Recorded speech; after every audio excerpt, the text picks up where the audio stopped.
Hi, I am Aria from HeroBot. In this video, we're going to show you how to connect your Google, email, and Microsoft account to your bot account in HeroBot. To start, click on the top right corner, then click on My Profile, and then click on Login Accounts. To connect your Google account, click on the Connect button right in front of Google. To connect your Microsoft account, click on the Connect button right in front of Microsoft.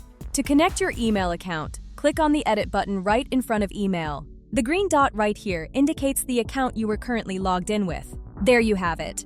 You have just learned how to connect your Google account, email account, and Microsoft account to your bot account in HeroBot. Thank you so much for watching this video. Be sure to subscribe and click the bell icon to stay updated with our latest videos.